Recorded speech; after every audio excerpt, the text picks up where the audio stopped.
नमस्ते बच्चों। आज हम सुनेंगे एक अद्भुत कथा गणेश जी और भगवान परशुराम जी की। यह कहानी हमें सिखाती है कि माता पिता की आज्ञा मानना सबसे बड़ा धर्म है और क्रोध हमेशा नुकसान करता है। तो आओ कैलाश पर्वत चलते हैं, जहाँ भगवान शिव, माता पार्वती और उनके प्रिय पुत्र गणेश जी रहते थे। बहुत समय पहले की बात है, जब देवताओं, ऋषियों और असुरों की कथाएं दुनिया भर में गूंजा करती थी।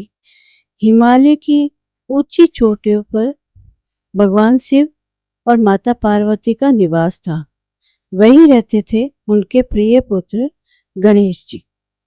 गणेश बेटा, तुम सदा माता पिता की आज्ञा मानते हो, यही तुम्हें सबका प्रिय बनाता है। हाँ गणेश, याद रखो, आज्ञा पालन ही सबसे बड़ा धर्म है। जी पिताश्री, जी माताश्री, मैं हमेशा आपका कहाँ मानूंगा। बेटा, मैं विश्राम करने जा रही हूँ। आपके पिताजी ध्यान मग्न में हैं। जब तक मैं ना कहूँ, किसी को भीतर मत आने देना। जी माताजी, मैं आपके द्वार का पहरेदार बनकर खड़ा रहूंगा। तभी वह भगवान विष्णु के अवतार परशुराम जी आते हैं। जय हो महादेव, मैं शिव से मिलने आया हूँ। कृपया मुझे रास्ता दो।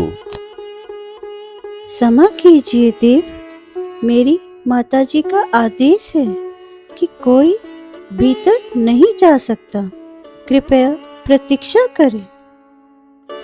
क्या तुम मुझे रोक रहे हो? मैं शिव का भक्त और शिष्य हूँ। मुझे रोकने की हिम्मत कैसे हुई? मैं छोटा हूँ, पर माँ का आदेश सबसे बड़ा है। मैं द्वार नहीं खोलूंगा। भगवान परशुराम जी का क्रोध बढ़ता गया।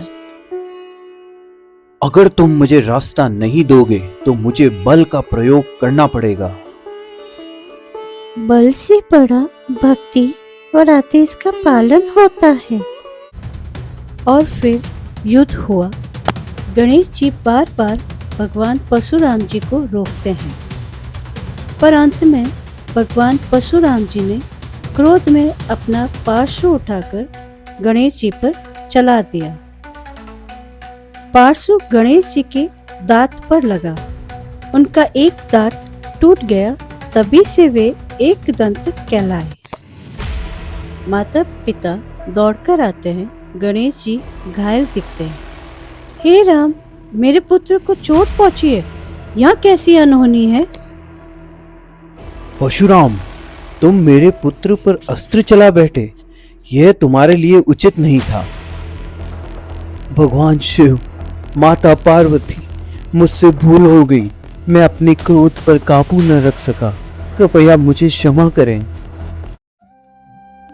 माताश्री, पिताश्री, इन्हें क्षमा कर दीजिए। बड़ों से भूल हो जाए तो छोटों को क्षमा करना चाहिए। बेटा, तुमने माँ का आदेश निभाया और धैर्य दिखाया, इसलिए तुम्हें एक दंत नाम से पूजा जाएगा। गणेश, आज से हर शुभ कार्य से पहले तुम्हारी पूजा होगी। तुम ही विघ्नहर्ता कहलाओगे। गणेश जी, आपने संयम और कर्तव्य का महान उदाहरण दिया है।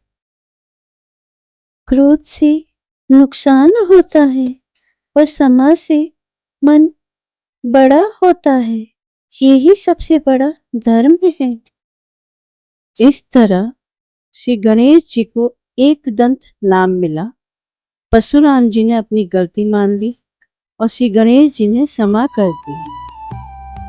यह कथा हमें सिखाती है कि क्रोध से बड़ी गलती हो सकती है, पर क्षमा और धैर्य सबसे महान है। तो बच्चों, इस कहानी से हमने सीखा कि माता पिता का आदेश मानना चाहिए। क्रोध से हमेशा हानि होती है और क्षमा सबसे बड़ी शक्ति है। इसलिए गणेश जी को आज भी विघ्नहर्ता और बुद्धि के देवता कहा जाता है। अगर आपको यह कहानी अच्छी लगी हो तो हमें कमेंट बॉक्स में बताना ना भूलें। और हाँ बच्चों, हमारी ऐसी और सुंदर धार्मिक कहानियाँ सुनने के लिए औरा चैनल को सब्सक्राइब कीजिए और वीडियो को लाइक और शेयर भी कीजिए। मिलते हैं अगली कहानी में। जय श्री गणेश। धन्यवाद।